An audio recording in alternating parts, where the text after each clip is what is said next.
Hello and welcome back to my videos. My name is Mhara. I am a Welsh Celtic pagan witch, and I am teaching you here on this channel or on this page, depending on where you're watching this, all about the Welsh Celtic cultural continuum, Welsh Celtic paganism, Welsh Celtic magic, and Welsh Celtic practices. I said Welsh Celtic a lot then, didn't I? So hello and welcome back to my videos. Hopefully it hasn't been very long since you watched my last video. If you haven't watched it already, go watch that one. That one is more of an introduction into who I am and what I aim to do with this channel, and it gives you a brief little introduction into Welsh Celtic paganism and spirituality. Today we're talking about Awen. Now, I believe that Awen is one of the most important things to learn about if you are serious about learning about Welsh Celtic spirituality and Welsh Celtic paganism. So what is Awen? Now, Awen as a word, in modern Welsh, you would use Awen to mean muse or inspiration.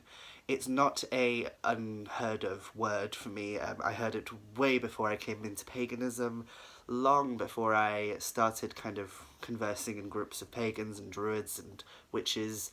It's a word that is very much used in the modern Welsh language, but you would say Awen, and if you were to translate it to English, it would probably mean inspiration or muse.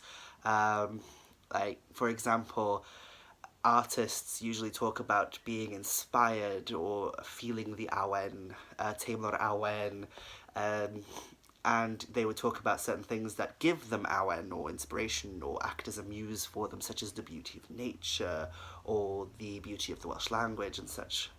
And that's how Awen would be used in a modern Welsh context, and that's how, if you are a first language Welsh speaker like me, you might understand Awen to be that. But in a historical sense, and in a more kind of spiritual sense, Awen is so much deeper than that and so much more than that. Awen is a intrinsic force that is available to us within our universe. It is the connecting force, the source of all things, the source of all magic, the source of all inspiration, the source of all knowledge, everything. Awen is kind of like the underlying energy of the universe, the underlying energy that all humans can tap into. It's a very spiritual force, it's a very spiritual energy, and tapping into that Awen is something that I believe all Welsh Celtic practitioners, whether you are a spiritual practitioner, whether you're a magical practitioner, whether you are delving into Welsh Celtic paganism or spirituality for your faith and beliefs, or whether you're doing it for magical purposes, Awen is something that you tap into. There's a similar force in practically every single culture. Every single culture has some kind of similar force to Awen. Specifically, Ireland has a very, very similar force known as Imbas. And then, of course, you could compare it to energies such as chi, or, it's the underlying force of the universe. It's everything. I don't want to speak too much about other cultures because I'm not from those cultures, but that's from what I've heard from people who are friends, who practice other cultures and other practices. They do say that Awen is a very familiar energy because it can be found in almost all cultures around the world, especially indigenous cultures and native cultures, more so, rather than the more Christianized, modern kind of Abrahamic religions and such. But anyway, I'm getting ahead of myself. So that is what Awen is, just clearly and succinctly. It is a force, an energy that you can tap into, the absolute source of inspiration, the everything. It is everything, basically. And it's not inaccessible. Like, I feel like a lot of people talk about these forces, these energies of the universe, as if there's something you have to quest for, as if there's something you have to search intently for a long time. And that you have to meditate for hours and hours and months on end to connect to this force. You don't. Awen is there. Awen is in the air around you. It is in the ground you walk upon. It is in the books you read. It is in the music you listen to. Awen is everything. When you feel that tingle, when you hear a song that you love, that is Awen. When you cry while reading a book because you're so attached to a character, that's Awen.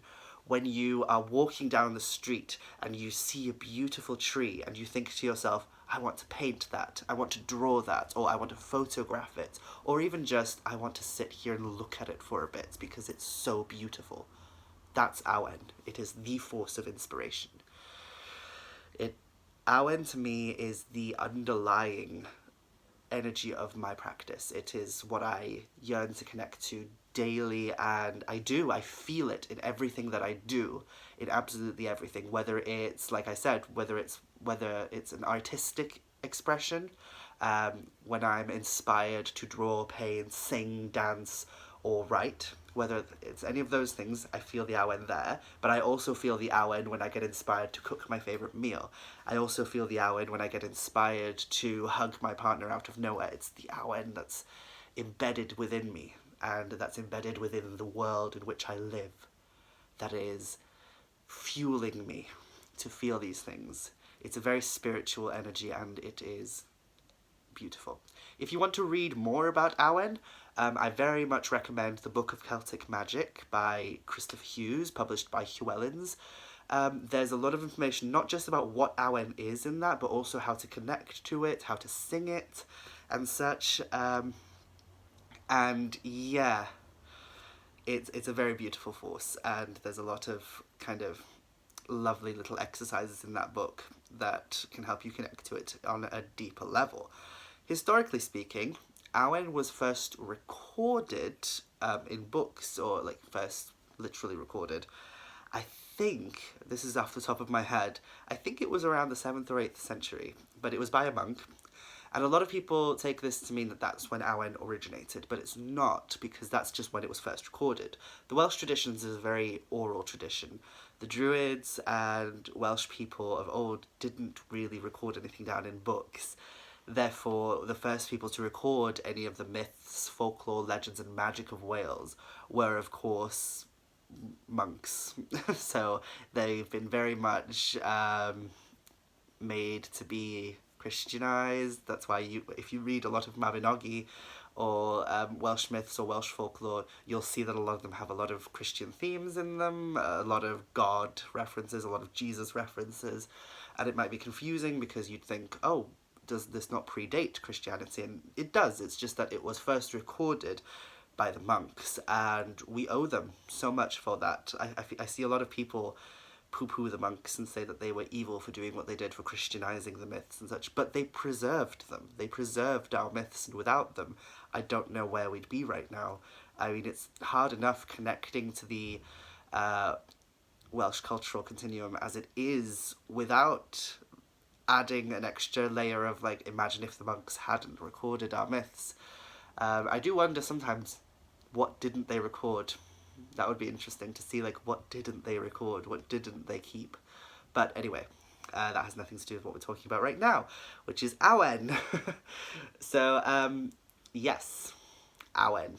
I think I've said pretty much everything. The only other thing that's left to say about Awen is you might know the symbol of Awen. So the symbol of Awen is the 3 dots at the top with the 3 rays coming down. I should have grabbed a book to show you guys, but I need to stop saying you guys. It's a tick I have when I'm nervous. But it's the 3 rays coming down like this with the 3 dots at the top, and it's usually encased in a circle.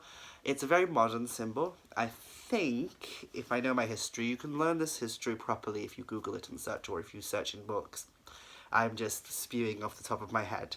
But I think it comes originally from the 17th or 18th century, from, I think it was Iolo Morgannwg, the resurgence and reconstructionism of Druidism and Celtic paganism in Britain, and it's a very modern symbol, and that's led a lot of people that I've spoken to about Awen and such to think that Awen must be a very modern thing, it must be a very modern way of thinking.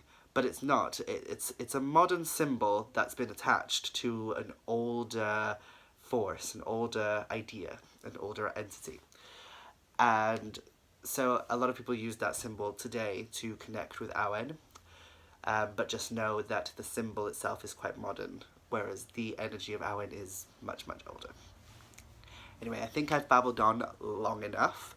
I will leave you there. It's a lot to think about, and I hope I see you next time when I do another video, and I'm just going to share with you a little Welsh excerpt from, I think it's the Book of Taliesin, one of Taliesin's poems, I'm sure, but I'm just going to read this to you because it's about the Awen. Yr Awen a ganaf, afon beryt, Gogwn gwrhyt, Gogwn pan dyleinw, Awen, Awen, Awen. Thank you so much for watching.